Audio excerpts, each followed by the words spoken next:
en 35 años dejamos de ser un país de bárbaros para ser la primer potencia mundial. Se puede, la receta está. Bueno, son estos últimos días en donde uno empieza a discutir y a debatir ideas, ¿no? Ideas políticas y lo que se viene de cara a una elección el domingo. Que quiero decirte, ayer estaba dialogando con algunos empresarios que manejan a su vez esas encuestas que se venden.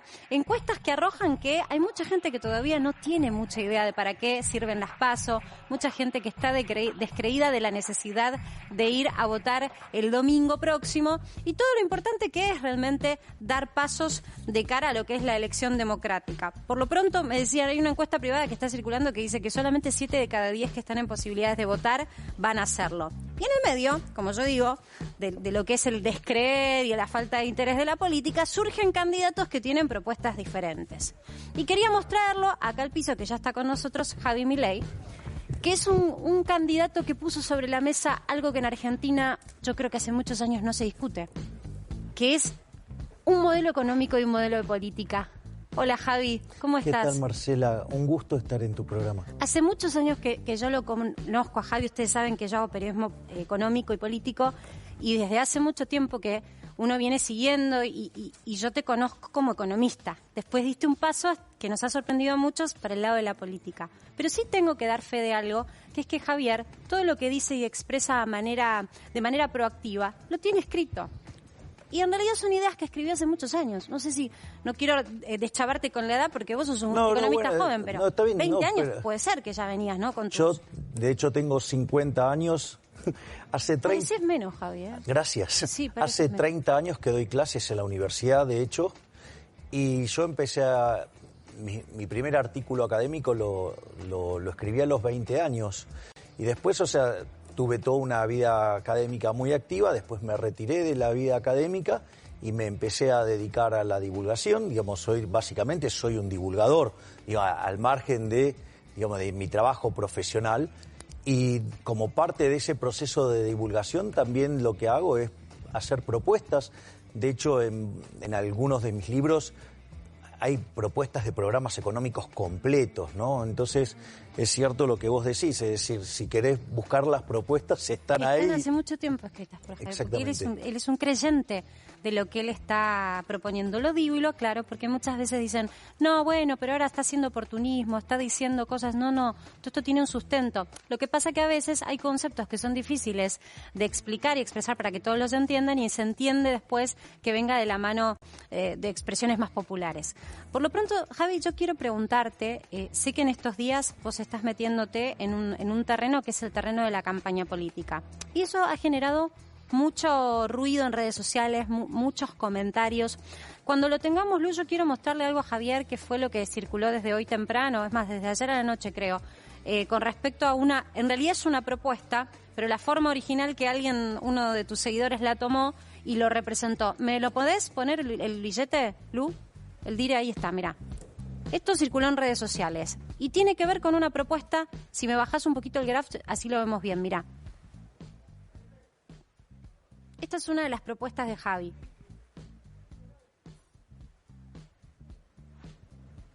Obviamente representada de manera artística, ¿no? Claro, es la primera vez que... Contanos qué es eso. Claro, es la primera vez que un economista / un político tiene una obra digital. Es una obra de arte digital. Donde básicamente tiene que ver con mi propuesta. Eso para terminar, que vemos que se quema y claro, sale la explosión es el Banco Central. El Banco Central. Básicamente, a ver, Argentina tiene Banco Central desde 1935. Antes de la existencia del Banco Central, Argentina estaba entre los países más ricos del mundo, tenía 0,9% de inflación anual, con lo cual, digamos, no es una cuestión, digamos, el Banco Central para causar el desarrollo. De hecho, en Argentina causó todo lo contrario. Está bueno esto que lo aclares. ¿Sabés la cantidad de veces que me dicen, sí, Marcela, pero las ideas de Javier suenan muy bien? Ahora, ¿se pueden llevar a la práctica? Definitivamente. Vos, por ejemplo, aparte, vamos a hacer la contrapregunta. La primera pregunta es, ¿quién está a favor del robo? No te robó nadie. ¿Quién está a favor de la corrupción de los políticos? Ahora, los políticos nos roban 5 puntos del PBI con el impuesto inflacionario.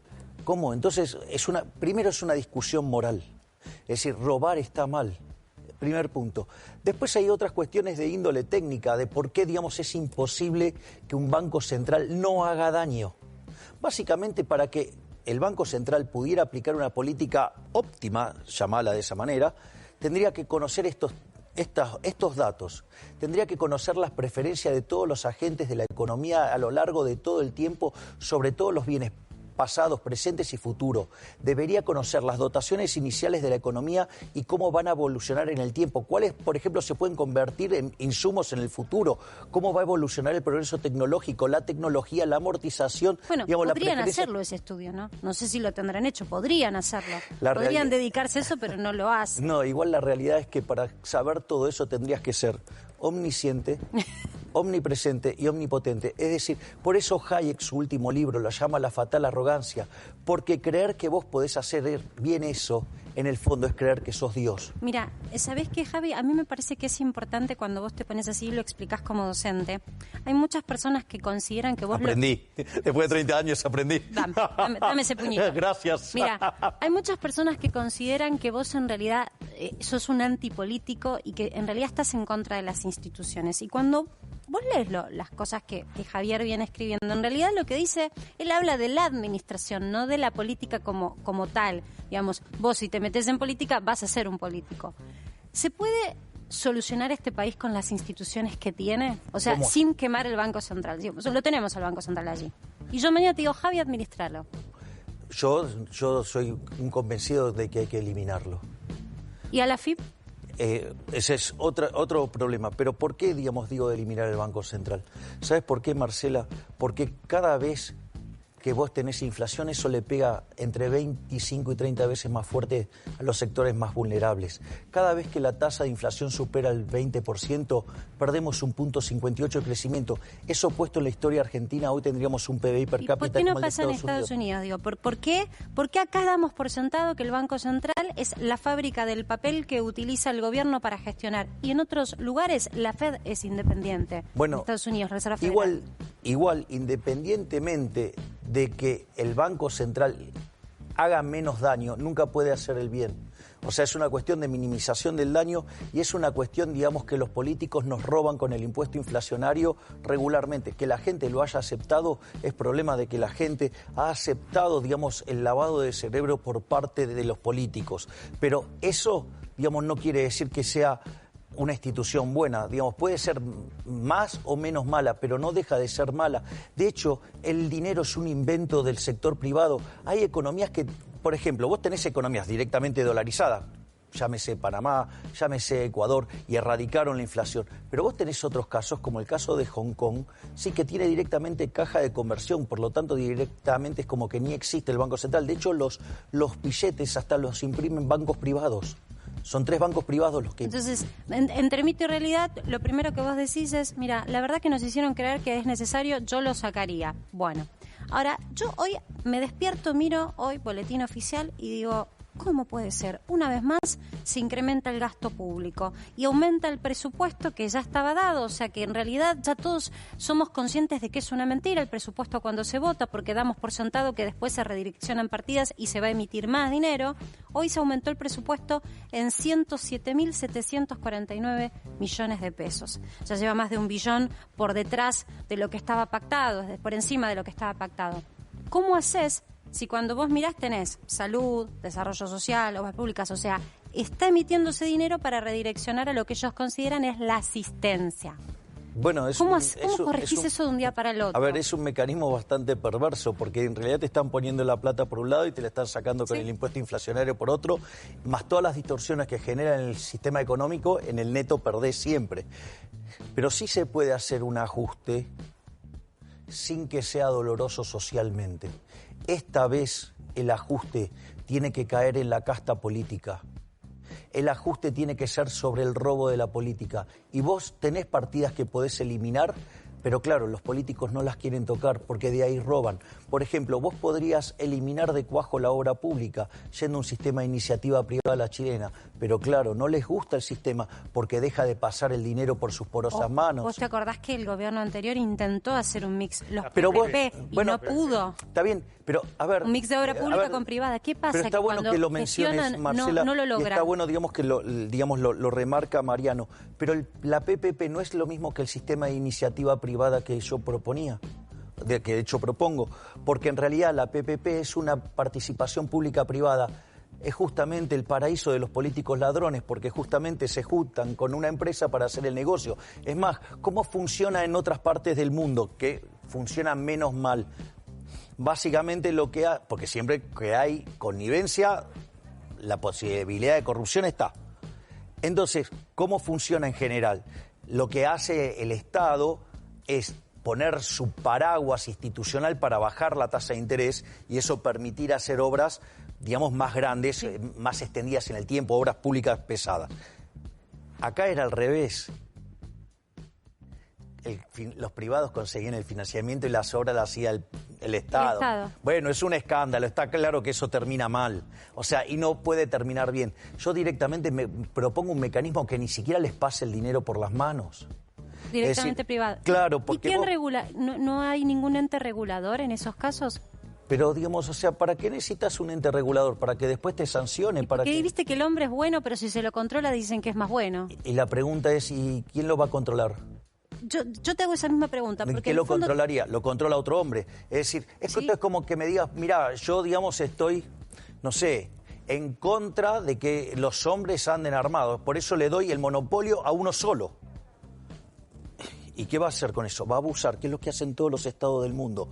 Es decir, se apalancan en el monopolio de la violencia para avanzar y robarnos día a día. Por eso cada vez los estados son más grandes en el mundo. Ahora, Javi, siguiéndote, porque lo que estamos haciendo es desandar con palabras sencillas para que todos entiendan lo que es el concepto también del libertario. Está bueno interactuar con alguien que me haya leído. Lo charlábamos, claro.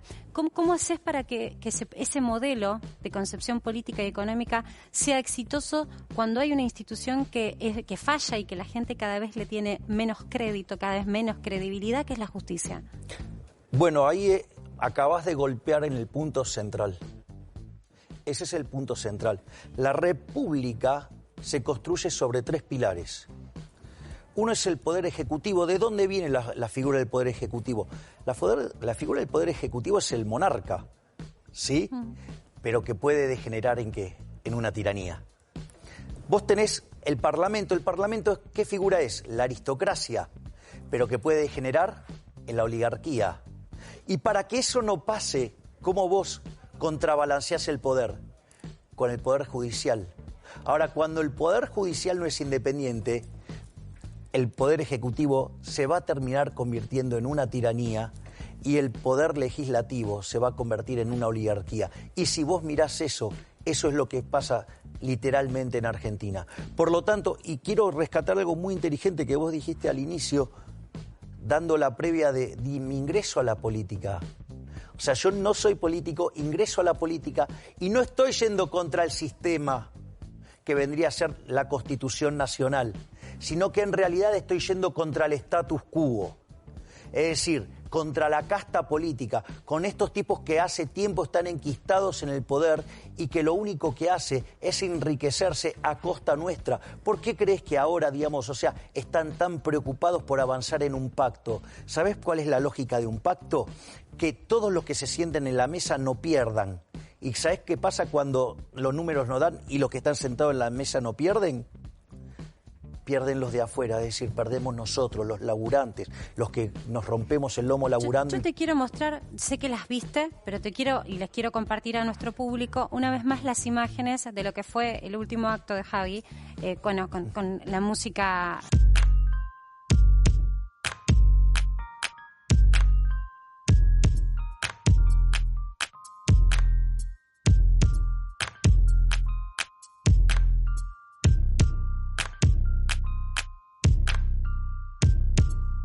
Ahora vamos a hablar un poco de la polémica con la renga. Generalmente uno pensaba que la juventud de por sí, por ser rebelde, siempre era captada por los discursos más de izquierda. Es cierto lo que decís. En nuestra población está habiendo una mutación, un cambio. Cuando vos miras los perfiles, yo veo tus seguidores, son muy jovencitos, muchos de ellos son primeros votantes. Por eso es que los partidos políticos dominantes están amedrentados, porque dicen, ¿qué observan en Milei que nosotros no le damos? ¿Qué empatía hay o qué está pasando entre esa rebeldía de izquierda que ahora se construye como una rebeldía libertaria? ¿Dónde está la simetría? Es que ahí es muy interesante. Tradicionalmente, la rebeldía, y acá subrayo, contra el status quo, siempre fue de izquierda. Hoy, como el status quo transpira socialismo, sale socialismo por todos lados, todo el lenguaje es socialista, toda la forma de discusión es socialista, toda la presentación y planteo de lo políticamente correcto es socialista. La única rebelión posible es la rebelión liberal. Por eso tenés tantos jóvenes que son liberales, porque justamente encontraron un discurso que no solo confronta con toda la fuerza contra el status quo que nos empobrece, también hay otra cosa, hay un track record.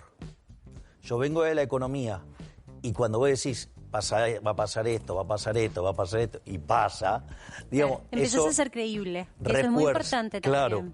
Claro. Pero quiero decirte, insisto en algo. Y hay un tema más, si me lo permitís, sí, Marcela. por favor. No, que tiene que ver con el tema de la educación. La educación pública, sea de gestión estatal o sea de gestión privada, se convirtió en una máquina de lavar cerebros. Se convirtió en un mecanismo de adoctrinamiento en todo lo que tiene que ver con el marxismo cultural. Y aquellos que son más jóvenes, como tienen menos tiempo de exposición a esa maquinaria, también están más abiertos a ser liberales. Y a diferencia con lo que ocurre en otras situaciones, recitan los autores libertarios. Sí. Yo contaba un día que haciendo la obra de teatro, que tuve el honor de que vinieras con tus padres y que te lo agradezco, digamos, ahora te lo agradezco públicamente. Yo estas cosas no las cuento, pero a mí me interesa mucho siempre estar detrás de lo que para mí son los fenómenos. Y yo vi detrás de vos, había un fenómeno, había detrás tuyo un fenómeno, había gente de 13, 15 años que a mí me costó mucho entender y las ideas libertarias, y yo veía chicos muy chiquititos ya recitar esto y decía, ¿cómo puede ser si en el colegio no lo enseñan esto? Vos fíjate, te voy a contar una anécdota muy linda. Yo soy muy amigo de Berti Venegas Lynch, o sea, el hijo de Alberto Venegas Lynch hijo. Mira. O sea, nuestro máximo prócer. Y me cuenta Berti que un día yendo a la obra va al baño y los chicos estaban discutiendo los libros de Rothbard. ¿Sabes qué ganamos? Eso te iba a decir. Yo quiero hacer un punto en esto. Mira, se te ha cuestionado por tus tonos, se te ha cuestionado por tu forma, se te ha cuestionado porque, bueno, yo sé que cuando se te sube la espuma del enojo, puedes decir algunas cosas que son políticamente incorrectas, a veces te vas de mambo. Pero ¿sabes qué? Incorporaste al debate un concepto que es en realidad un concepto para educar. Es una idea distinta que no se estaba escuchando. Yo escucho propuestas de distintos funcionarios o de distintos colores políticos y digo, ¿dónde está la idea detrás? ¿Qué están aportando a la discusión? Que hoy estemos discutiendo un modelo económico-político que antes la gente no sabía ni que existía, ya es ganar, ya es elevar la discusión de nuestra sociedad. Después podemos discutir si está bien, si está mal, si se puede llevar adelante, pero ya el mero hecho de que, bueno, levantemos un poco el nivel del debate está bueno. Ahora, de hecho, el debate se corrió. Hoy todos hablan de la libertad. Es decir, se logró correr el debate. ¿Sabes qué es lo más lindo por ejemplo, del acto? El final. Con todo el público recitando la definición de liberalismo. Eso que parece muy simple, o sea, el liberalismo es el respeto irrestricto del proyecto de vida del prójimo basado en el principio de no agresión en defensa del derecho a la vida, a la libertad y a la propiedad. Vos sabés que es un mecanismo muy ordenador para el momento de pensar. Cuando vos tenés que pensar un problema, decís, a ver, tengo 3 derechos básicos, vida, libertad y propiedad. A ver, ¿a quién estoy tocando? Cuando hago esto, ¿estoy tocando algo? A ver, te lo hago con un ejemplo simple, que nos toca a todos y que vos, como digamos, que te ocupás de los temas de economía, lo vivís a diario. Ejemplo, el cepo. El cepo esencialmente es una medida inmoral, porque si yo me gano mi dinero honestamente, yo lo podría gastar en lo que quiera, llámese bananas, llámese tomates o llámese dólares, con el agravante que además en la Argentina el peso no es reserva de valor y la única forma que yo tengo de pasar consumo del presente al futuro es con los dólares. Por lo tanto, además me estás castigando mi consumo futuro, estás castigando a generaciones futuras, ¿sí? ¿Y todo para qué? Para que vos te quedes con los pesos, ampliar la base del impuesto inflacionario y comprarte más impuesto inflacionario. O sea, es un robo, es una estafa, es inmoral, es agresivo. Y eso...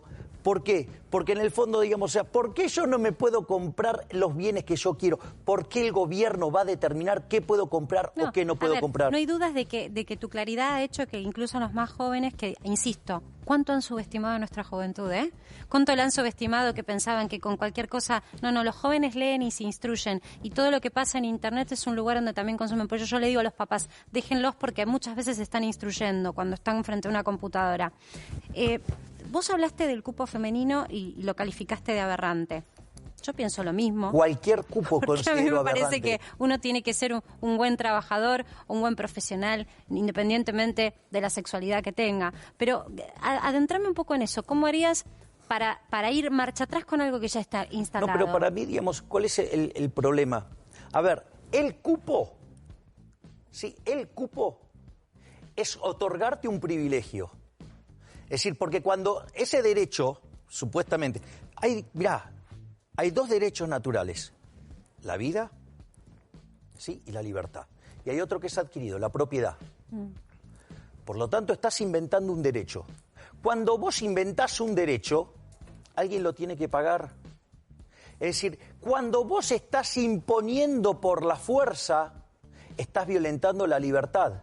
Y esa violentación de la libertad, alguien lo tiene que pagar. Es decir, que estás decidiendo que hay ciudadanos de primera y hay ciudadanos de segunda.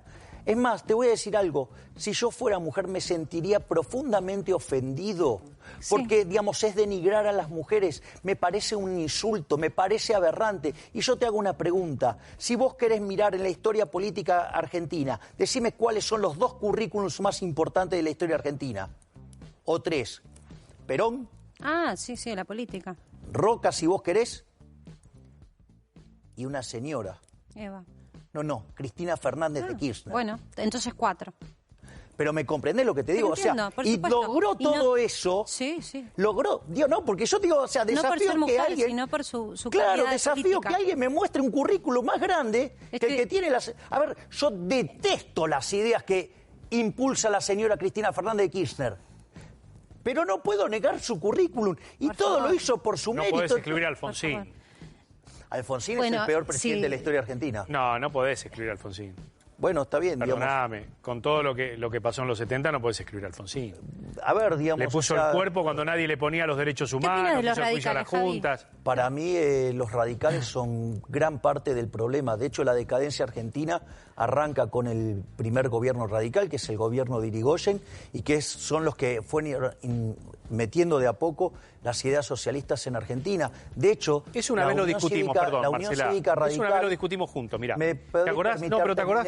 Mariano, no, porque ya te escuché decirlo del socialismo. Algo. Está bien, pero digamos, estoy tratando de explicarlo y me estás interrumpiendo. Lo escuchamos un segundito, Marian, te dejo escuchar, dale. Y seguimos con este debate, está buenísimo. De hecho, digamos, la propia Unión Cívica Radical es la internacional socialista. Y la realidad es que donde se aplicó el socialismo fue un fracaso en lo económico, en lo social, en lo cultural. Y además, el socialismo en su versión pura asesinó a 150 millones de seres humanos. ¿A dónde? En todo el mundo, por ejemplo en China, por ejemplo en la Unión Soviética.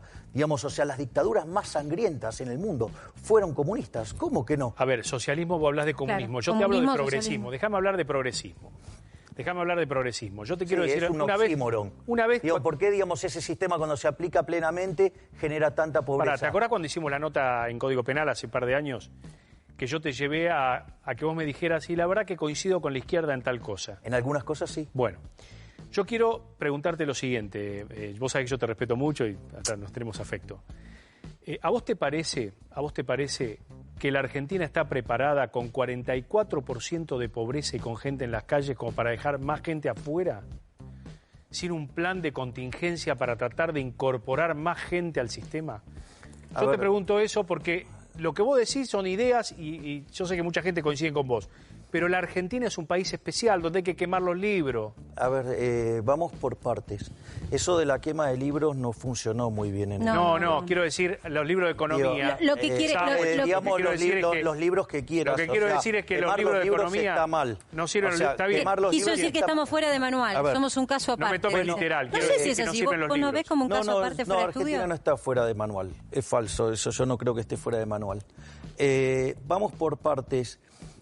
Primer punto, yo nunca, por ejemplo, cuando yo hablo de la reducción del gasto público, nunca arranco por el gasto social. Jamás. Ahí está. O sea, medida progresista. Javi, lo que va es al recorrido de la generación de empleo. A ver, justamente lo que hablo es de recortar la obra pública, que es robo. Hablo de recortar las transferencias discrecionales, nación a provincia, provincia a municipios. Hablo de eliminar los subsidios económicos de cuajo, pero recalibrando las ecuaciones económicas financieras de los contratos. Son 10 puntos del PBI y no le tocaste nada a nadie. No tocaste a los jubilados, no tocaste a los planes sociales, no tocaste a los empleados públicos. Es decir, por eso yo hablo de reformas de primera generación, segunda generación y tercera generación. O sea, la reforma del Estado en la primera generación no afecta a nadie, salvo a los políticos ladrones, y eso te permite bajar impuestos sobre la oferta, eso te permite, digamos, avanzar en la flexibilización laboral hacia adelante y abrir la economía, y eso te aseguraría 15 años de fuerte crecimiento. Quiero que insistí en eso, Javi, que lo que hace todo el mundo. Vos estás diciendo que hay una posibilidad de desarrollar un programa en donde se genere empleo privado, primero bajando impuestos, generando condiciones, sí haciendo cosas que a la gente le da miedo, porque es lógico que la gente tenga miedo cuando le hablas de flexibilizar leyes laborales. Pero que tenga miedo, pero es más... Pero generar mejores condiciones de empleo, Es más, a mí me encanta el planteo que acaba de hacer Mariano, o sea, casi que juro que yo no te escribí la pregunta. No, pero digo... pero está buenísimo. Te lo hice porque te conozco. Y ya lo sé, Mariano. Te lo hice porque te conozco y no sos el Milei que trató de zurdo a Larreta, no sos ese Milei. Ese Milei no sos, ese Milei es para la tribuna, no sos eso. No. Eso fue dado en el contexto de una red social y te agradezco que vos... Está bien, pero digo, no sos el Milei ese que le dijiste zurdo a Larreta, que no sé para qué, un tipo que tiene una imagen positiva muy importante. Bueno, igual, digamos, o sea, la verdad, digamos, es independiente, y digo, que lo vas que a tenga buena o mala imagen. Vos no sos ese Milei. No, eso está claro, pero a ver, pero eso fue dado en un contexto de una red social que era un vivo mío de Instagram, y bueno, y después, o sea... Hoy ahora la vida es más amplia. Se te calienta el pico y entonces ahí te va de mambo. Pero eso no significa que no tenga ideas que vale la pena ser escuchadas. No, pero por aparte favor. ahí hay algo muy interesante, porque se quedaron todos con lo que dije, el formato, y no la operación que yo estaba denunciando. Digamos que se están utilizando recursos públicos para perseguir a opositores, que eso es muchísimo más grave, ¿no? Pero hay que investigarlo eso. Bueno, por eso. Bueno, vamos a los planes. Pero quiero ir a otro punto que es muy interesante lo que menciona Mariano. Mariano dice, ¿cómo vamos a aplicar esto si tenemos 44% de pobres, si vos querés 50% de pobres y 10% indigentes? Lo explicamos fácil para que todos lo puedan entender. Porque viste que otra cosa que me gusta de vos es que vos, y lo hemos charlado mucho, vos decís que la economía no es para una casta chiquitita, un reducto del círculo rojo de poder. No, la economía es para todos. Y yo estoy muy de acuerdo con eso. Por eso me dedico a lo que me dedico. ¿No? Javi, con palabras fáciles, ¿cómo sería? Mirá, voy a recurrir solo a la evidencia empírica. Cuando el capitalismo se puso en marcha en el planeta Tierra, hace 250 años, vivían menos de 1.000 millones de seres humanos. Y el 95% de la población vivía con menos de $1 diario, o sea, pobreza extrema. Previo a la pandemia, la población llegó a los 7.800 millones de seres humanos, se multiplicó casi por 8. Y la cantidad viviendo debajo de la pobreza extrema era menos del 5%. O sea que el capitalismo es la máquina de la prosperidad. De hecho, los países que son más libres son 8 veces más ricos que los reprimidos. Es más, el decil más bajo de la distribución, es decir, los que están peor, están 11 veces mejor que su par en el país reprimido. Pero además, tienen el doble de ingreso que el 80% de la población del país reprimido. Y tienen 25 veces menos de pobres en el formato estándar y 50 veces menos en el formato extremo. Es decir, el capitalismo, el liberalismo, es la máquina de la prosperidad. Es decir, pero ¿sabes lo que pasa? Que implica devolverle el poder a la gente, implica que la gente vuelva a ser libre y los políticos no quieren eso. porque ellos se están haciendo ricos. Nosotros, cada uno de nosotros, cada vez trabajamos más para ganar menos y ellos son cada vez más ricos. Ellos son nuestros verdaderos enemigos. Por eso yo hablo de barrer con la casta política. Por eso yo me metí, digamos, en el barro de la política. Tengo que soportar cualquier tipo de calumnias, injurias, aberraciones. Se me han dicho cosas que verdaderamente son indecibles, ¿sí? Y a pesar de eso sigo. ¿Por qué? ¿Y por qué, digamos, me metí? Le pido el voto a la gente. No para que me dé el poder a mí, sino para devolvérselo, para sacárselo a la casta política y que cada uno de nosotros podamos volver a ser dueños de nuestro propio futuro. Eso sí, la libertad implica responsabilidad. Es decir, ¿te gusta el durazno? Bancate la pelusa. Porque yo también te puedo proponer un lugar donde tenés casa, tenés comida, tenés recreación, podés estudiar, todo. Se llama cárcel, tenés todo eso, ¿sabías? Pero no tenés libertad. Yo una sola cosa que reflexiono y ahora va a preguntar Sofi también, que quiere hacerte una consulta. Si vos lográs la banca y uno podés acceder a debatir esto en el Congreso o en el Senado, ¿cuánto vas a poder lograr? Porque cuando vos proyectes tus escritos y sean proyectos de ley, y vos vas a tener que adecuarlos a un sistema que ya está. El Banco Central ya está, la AFIP ya está, digo, hay un color político que está dominando, que es quien tiene la autoridad de ejercer hoy el poder de gobierno. ¿Cómo harías para adecuar eso en proyectos que puedan solucionarle la vida a la gente, pero adecuándose a un sistema que ya está hecho? Porque si no tendrías que acceder a la presidencia, puede ser, pero por el momento es otra historia. Lo primero que voy a hacer, mis proyectos van a estar enmarcados dentro de una lógica moral. Cuando yo discuta eliminar el Banco Central o no, es una discusión moral. Por lo tanto, que el resto de los diputados me expliquen por qué creen que robarle a la gente está bien. ¿Y cuando te vengan con el presupuesto, Javi, en septiembre? Todos los septiembre se presenta el presupuesto. ¿Qué vas a hacer? Y haré todas las críticas que considero pertinentes. O sea, tu rol va a ser evidenciar cuando las cosas no estén bien. Claro, mira, una de las cosas que yo hablé dije, yo voy a trabajar con el principio de revelación. Primero no me entendieron, después lo expliqué y se pusieron nerviosos. El principio de revelación, digamos, de paso, digamos, feliz año nuevo a toda la colectividad judía, Shana Tová. Vos sabés que, si bien los economistas los descubrimos en los 70s, 80, el principio de revelación, es muy interesante porque ya estaba estaba en el Viejo Testamento, en la Biblia o la Torá, llámalo como quieras. Cuando es el caso del rey Salomón, que vienen dos mujeres reclamando por un chico. Entonces, ¿qué dice el rey Salomón? Bueno, lo parto a la mitad. Y entonces ahí se revela quién es verdaderamente la mujer. Dice, no, que se lo quede la otra, pero por favor no lo mate. Esto es igual.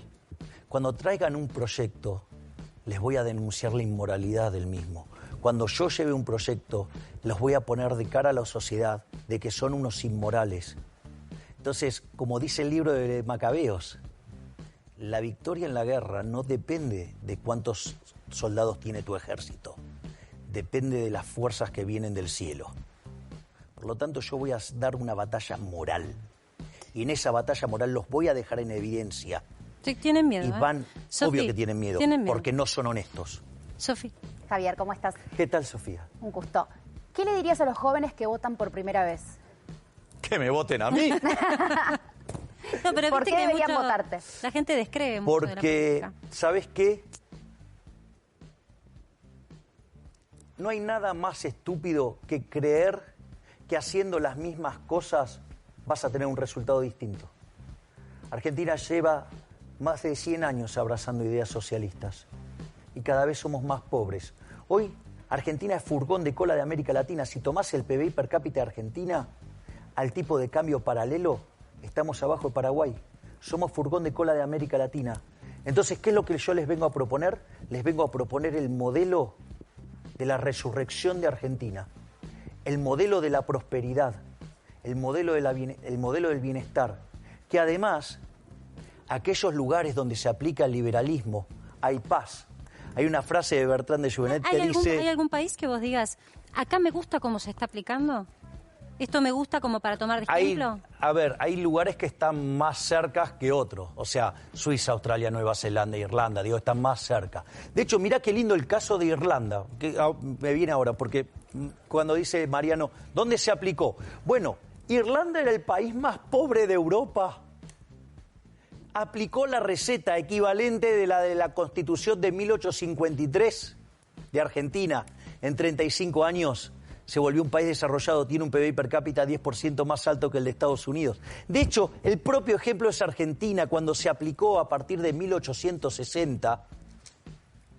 En 35 años dejamos de ser un país de bárbaro para ser la primer potencia mundial. Se puede, la receta está, digamos, es más, lo maravilloso de Alberdi y Gorostiaga, que son los pensadores de la Constitución, es que ellos lo vieron sin tanta evidencia empírica. Yo, que soy especialista en crecimiento económico, justamente es mucho más fácil, ya tenemos la evidencia, y además ellos ya lo hicieron en una situación mucho peor. ¿Por qué no vamos a poder nosotros? No nos dejemos vencer por el pesimismo socialista que nos dicen que no podemos. Sí podemos, sí, lo hicimos en el pasado, lo hicieron otros, ¿por qué no vamos a poder nosotros? Y además sí podemos elevar el nivel de la discusión política. Digo, cuando la gente dice estoy enojada, no le creo a nadie y no quiero saber más nada de política, entonces no me informo, no esto. No, seguí instruyéndote, porque que no creas que los errores de quienes gobiernan o los errores momentáneos de una forma de comunicar te tienen que condenar a estar encerrado. Yo en eso estoy muy de acuerdo con vos. Ahora, también tenemos un mundo, Javi, que va cambiando. Yo quiero compartirte en este momento lo que está pasando en Brasil. Son imágenes que a nosotros, y bueno, te van encendiendo luces de alerta. ¿Qué es lo que está pasando a nivel social, a nivel mundial? Porque todo eso en algún momento puede, por efecto, digamos, contagio, moverse en Argentina. Esto es una manifestación, esto es ahora, ¿no, Lu? Le estoy preguntando a mi productora. Esto es hace instantes nada más. La marcha, por supuesto, una manifestación en contra, tensión, alerta. María, no sé si querés sumarte, que vos tenías este tema. Lo estoy poniendo ahora porque yo quiero que Javi pueda decir algo sobre esto. Sí, exactamente. Perdón que te adelante el tema, Marian. A ver, los líderes progresistas del mundo están preocupadísimos por esto que está pasando allí en Brasil, ¿no? ¿Se sabe ya se confirmó cuánta gente hubo? No está todavía el número, pero realmente es impresionante. Están como denunciando que Bolsonaro pretende un golpe de Estado, ¿no? Con la cuestión Ponémelo a pantalla partida. Del Supremo Tribunal Federal y todo, ¿no? Lu, no me saques esta imagen, porque hay muchas personas que están trabajando en home office, somos su compañía, otros están después de comer y tal vez se enganchan ahora y no saben lo que estaba pasando en Brasil. Esto es hace instantes nada más. Y quiero darte la palabra a vos, Javi. Para la izquierda. O sea, digamos, si viene alguien, digamos, que no es de izquierda, convoca y genera semejante convocatoria, está mal. Que está mal porque no les gusta a ellos. ¿Te das cuenta? A ver, si hay algo que es totalitario, es la izquierda. Es decir, los dictadores más sangrientos de la historia son la izquierda. Es decir, entonces, claro, cuando aparece una expresión que les pone en jaque el curro, se ponen nerviosos. Es decir, no solo eso, digamos, prepárense, porque vamos a hacer reuniones, sí, de liberales, centro derecha y derecha. De Bolsonaro? Digo, ¿sabés lo que le valoro? Lo primero que hizo fue, y digamos, o sea, le quitó todos los curros a la izquierda. Es decir, querés dar la batalla, la tenés que dar, pero no con privilegio del Estado. La tenés que dar desde el llano, como la dimos todos. Es decir, no tenés que utilizar la violencia del Estado para hacerte de recursos y torcer la batalla cultural de prepo y a punta de pistola. Entonces, ojo, me parece que, por suerte, digamos, el mundo está despertando y está saliendo de esta pesadilla socialista que nos conduce, digamos, a un mundo miserable. Por lo tanto, o sea, es más, digamos, en distintos programas yo alerté sobre el desastre que iba a hacer Biden y lo está haciendo. Y dije, era una pena, digamos, que perdiera Donald Trump, digamos, porque era el que respetaba los verdaderos valores de Occidente. Bueno, también los americanos están despertando. El subsidio, Javi, está con problemas. En un ratito vamos a ir a charlar con Adri Saque, que está en Atlanta, pero realmente allá hay una polémica muy fuerte porque todos los subsidios que se han otorgado en los Estados Unidos, también histórico, creo yo, el nivel de subsidios que se han otorgado, ahora hay que recortarlos, pasada la pandemia, según la mirada de ellos, y la población está en efervescencia. La realidad es, si vos hubieras enfocado... De hecho, te digo, de todos los países, uno de los mejores que entendió la lógica de la pandemia fue Estados Unidos, imagínate el resto. Imagínate el desastre que acabas de hacer en Argentina. Javi, yo quiero apelar a tu honestidad intelectual también para que podamos empezar a prepararnos un poco para el día después. Creo que todos podemos coincidir en la lógica de que prestar dinero sin tasa de interés es regalar dinero y nadie lo regala, siempre tiene un costo. A ver, digamos, el dinero no surge de los árboles, exactamente. Lamentablemente, digo, esto está, pero lo pongo como ejemplo. Si surgiera de los árboles no tendría ningún valor. Se está haciendo. Lamentablemente se está haciendo. Y eso la contracara es el impuesto inflacionario que golpea a los pobres. ¿A dónde vamos a ir si seguimos? Porque ¿sabes cuál es la sensación que muchos, y lo hablo con empresarios y lo hablo con ejecutivos de empresa, tienen? Que estamos en una suerte de estabilidad tóxica a nivel económico, en donde parchecito por acá, parchecito para allá, todo sigue. Entonces nos acostumbramos y estamos casi anestesiados a no reaccionar cuando tenemos un 2,8, están celebrando un 2,8% proyectado de inflación de agosto. La inflación que tiene un año un país y diría, uy, qué alta inflación. Nos acostumbramos a vivir en cepo. Con una anterior gestión, no estoy adjudicando esto a una gestión actual. Nos acostumbramos a vivir con restricciones en los últimos 10 años para acceder a una divisa que era un resguardo frente a la inflación. ¿Hasta cuándo y cómo se va a transitar lo que sigue? Esta estabilidad, ¿es una estabilidad que se puede perpetuar durante décadas? No, lo único que puede generarte esto es cada vez más pobreza, y de hecho lo es, y la inflación cada vez es más alta. ¿Sí? Cuando vos tomás los promedios anuales son cada vez más altos. Anualizadas, sí. Exactamente. Ahora, fíjate esto, que es muy interesante. Argentina tiene un desequilibrio fiscal propio de las crisis grandes. Tiene un desequilibrio monetario de 10 veces a 1. Tenés una montaña de regulaciones en el mercado cambiario y tenés una brecha del 80%. Si al gobierno le sale todo bien, este año vamos a terminar como un PBI per cápita 15% por debajo del 2011. En los últimos 10 años destrozamos 225.000 puestos de trabajo. Digamos, tenemos 50% de pobres y 10% indigentes en el país de los alimentos. Y todavía creen que se sale, digamos, esto es como querer salir de un pozo cavando más rápido. Es decir, el momento que se caiga la demanda de dinero, la piña va a ser colosal. Y eso proyectado en el tiempo, ¿cuánto falta para que eso ocurra si no se cambia la dirección del timón? El tiempo es de Dios. Pero ¿Lo ves en el corto plazo? Es que en realidad, digamos, lo que te puede degatillar una caída de la demanda de dinero es un problema político grave. Que no pareciera que está por suceder. Sofi, te incorporo al debate que sé que querés preguntar sobre esto. Sofi es como nuestra representante millennial, es la representante del votante ese, Javi, que se quiere ir. Sí, perdón, le vamos subiendo un poquito del aire acondicionado, porque Javi. Las luces Hace me calor, están derritiendo. Justo Mar se preguntó recién, y me parece súper interesante saber, cómo ves vos la Argentina hoy actualmente, ¿cuánto tiempo crees que la Argentina puede salir, puede mejorar? Mira, los procesos de convergencia se suelen completar. O sea, el proceso de convergencia es un país que está en una situación de emergente, en desarrollo, subdesarrollado, llamarlo como quieras, y se vuelva una potencia. Esos procesos, más o menos en promedio, tardan 35 años. O sea, la convergencia, nosotros podríamos converger al PBI per cápita de Estados Unidos, aún creciendo, 35 años. ¿Y qué es lo interesante? Que más de la mitad, casi el 60% de ese proceso, se da en los primeros 10 años.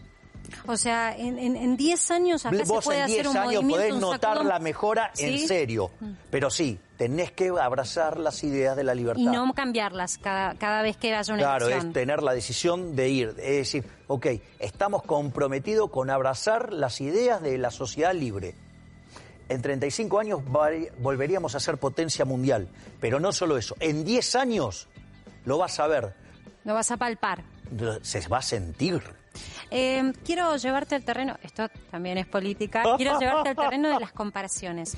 Y cuando uno pensaba siempre en economistas que estuvieran más cerca de las doctrinas liberales, se me vienen a la cabeza otros economistas que hoy también están poniendo un pie fuerte en el plato de la discusión política. ¿Qué opinión tenés de López Murphy?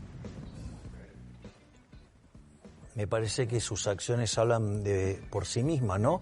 Porque alinearse con un socialdemócrata, o sea, que se ponga debajo de un socialdemócrata, dudo que sea de muy liberal eso. ¿Y Espert? Espert sí es un liberal clásico, De hecho, yo tengo una muy buena relación con Espert. O sea que lo ves como un par, digo, y el día de mañana, si tuviesen que empujar para un lugar, para la construcción de un país distinto, ¿lo empujarías con él? José Luis tiene las ideas, digamos, correctas. O sea, yo, digamos, en lo que es esta fauna liberal, yo soy más liberal que José Luis. José Luis es un liberal clásico y yo soy filosóficamente anarquista, filosóficamente, porque soy anarcocapitalista, pero en la vida real soy minarquista. O sea, el Estado, su función esencial es seguridad y justicia. Ahora, entre el mundo de Rothbard, el anarcocapitalismo, el de Mises, el de Nozick, el de Rand, ¿sí? El de Hayek, si vos querés, o el de Friedman, ¿sí? O Smith, digamos, que acabo de mencionar, desde el anarcocapitalismo, los minarquistas y los liberales clásicos. La distancia que hay con lo que hoy tenemos es enorme. O sea, la diferencia, digamos, que yo puedo tener, digamos, con José Luis... Son mínimas y sutiles. Y hoy estaría en el 25º lugar detrás de la coma. ¿Me comprendés? Es decir, los problemas son tan grandes, pero lo que no tenés que perder es el norte. Hay un libro maravilloso que a mí me encanta que se llama Análisis General Competitivo, de 1971, en el mismo año que le dieron el premio Nobel al propio Arrow, que escribe ese libro con Hahn y a Hicks. Y el libro ese, Análisis General Competitivo, de Arrow y Hahn, ¿qué dicen? Nosotros no escribimos sobre el modelo de equilibrio competitivo porque creemos en él, en la vida real, pero tiene un montón de propiedades normativas que uno debería estudiar la forma de cómo llegar ahí. Y esto también es muy importante y va al punto que, digamos, vuelvo a lo que dijo originalmente Mariano, que tiene que ver con cómo vos aplicás las reformas. Y si me lo permiten, lo hago con un ejemplo muy simple. Abrir la economía está bien. ¿Por qué? Porque una economía abierta es 9 veces más rica que la cerrada. Ok. Ahora, si vos mirás lo que pasó durante la dictadura, abrieron la economía y terminó mal. ¿Por qué terminó mal? Porque no se secuencializó bien las reformas. ¿Por qué? Porque si yo abro la economía y no te hago la reforma del Estado, no te bajo los impuestos... No sirve de nada. No, te va a generar daño y no flexibilizo el mercado laboral. ¿Qué es lo que pasa? Si yo abro, ¿qué pasa? El precio internacional va a estar dado. Entonces, si yo tengo mucha carga fiscal, ese mayor tamaño del Estado, ¿cómo se compensa? Con salarios más bajos. Entonces, o hambreás a la gente, o generás desempleo, o generás una quiebra masiva de empresas. Eso fue lo que pasó en la dictadura. Fíjate que yo arranco al revés. Reforma del Estado, bajo el gasto, bajo los impuestos, flexibilizo el mercado laboral y después abro. Pero ¿cómo hacés con los sindicatos? ¿Cómo haces con el contexto? Vuelvo al contexto argentino, porque tus ideas están buenas, pero ¿cómo haces para el contexto argentino? Porque viste que también está implícitamente. Si vos flexibilizaste el laburo en los 90 y te generaste más desocupación. Gremios y peronismo lo tenés. Gremios y peronismo lo vas a tener, Es decir, no es cierto que en los 90 se flexibilizó el mercado laboral porque se trató de hacer una ley Banelco que fue un escándalo. O sea, por lo tanto, digamos, la flexibilización no estuvo. O sea, punto uno. Punto dos. La realidad es que hoy existe una flexibilización. De hecho, hay 6 millones de personas que están totalmente marginados en el mercado de trabajo, o sea, trabajan de una forma infrahumana, por lo tanto, o sea, hay ahí un potencial enorme. Y después, cosa que es muy importante, vos no podés hacer reformas que vulneren derechos. Por lo tanto, tienen que ser esas reformas son hacia adelante. Es decir, no para los insiders, sino para los que entran. Está bien, eso es interesante. Hay una sensación... Digo, ¿qué legislador además tiene programa de gobierno? No. Es que está todo escrito. Yo los invito a que ustedes lean los libros y los escritos, además están en internet, que tiene Javier. Hace mucho tiempo vos venís construyendo un ideal que considerás que Argentina puede aplicar. Déjame decir algo que vos no lo decís, porque si no parece que sos una persona que aterrizó en un globo aerostático.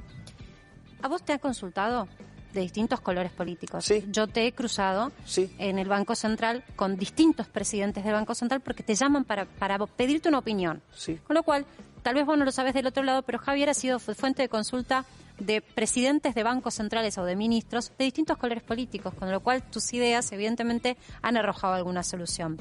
Lo digo esto no para congraciarme con vos, sino para explicar un poco el surgimiento. No habría alguien que podría tuyo. decir es parte del problema. Bueno, creo que no, que no te hicieron caso a veces. Vos advertiste lo que iba a pasar con la bola de nieve de las LEVAC, hoy convertidas en LELIC. Una sola cosa te quiero preguntar. Ayer hubo un emprendedor acá que se quebró. Y vos me dijiste una vez al aire hace muchos años, en que invierte en Argentina está loco, es un loco. Es un acto. Pero yo quiero pensar arrojo. que hay una posibilidad. Entonces, ¿qué le podemos decir a esas personas que no se quieren ir afuera, que no quieren desterrarse de lo hermoso que es Argentina y de su familia, y que quieren invertir, que tienen ese deseo, viste, que es bien del emprendedor? El emprendedor Tengo una idea, digamos, la quiero abrazar. Quiero hacerlo. Bueno, los decimos, emprendedores Javi? son maravillosos porque tienen una fuerza verdaderamente admirable. Por eso, de hecho, Schumpeter le da todo un sentido distinto a la teoría económica cuando pone en el eje de la escena al emprendedor, ¿no? Cuando habla de los procesos de destrucción creativa, que son las bases de los modelos de crecimiento endógenos modernos. Lo que yo les puedo decir es que las ideas que yo traigo implican que jamás voy a avanzar sobre la propiedad, jamás voy a avanzar sobre la libertad, jamás te voy a subir un impuesto, jamás voy a crear nuevos impuestos. Y voy a trabajar denodadamente para bajar el gasto, para poder bajar los impuestos, ¿sí? Para volver a devolverle la libertad a la gente, para que la gente pueda ser dueña de su futuro, sea la responsable, sea el actor principal en su vida. Hay que devolverle ese sueño a la gente, ¿sí?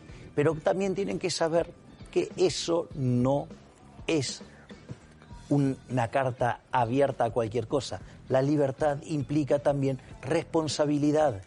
Es decir, es tiempo que maduremos, que nos pongamos los pantalones largos y salgamos de esta decadencia, porque si no cambiamos esto, en 50 años vamos a ser la Villa Miseria más grande del mundo. Gracias, Javi. Gracias por tu tiempo y gracias, por tomarte Marcela. La paciencia Gracias, también de Mariano. explicarnos tus Gracias, ideas. Sofía. Por favor, gracias. Muchísimas gracias por las preguntas y porque, digamos, a pesar, de las diferencias que pueda haber, hay respeto. Y Por eso favor, es Javi. enorme y vale yo, como muchísimo. siempre digo, elevemos para arriba. Discutamos de autores, discutamos de modelos, que los chicos aprendan, que se les comparta algo diferente, pero no para abajo. Así que yo en ese punto te lo quiero destacar. Gracias por incorporar el tema del liberalismo como una de las discusiones de campaña. Muchas gracias, Marcela. A la mierda los malditos empresarios, a la mierda sodomitas del capital. Basta de basura keynesiana, ha llegado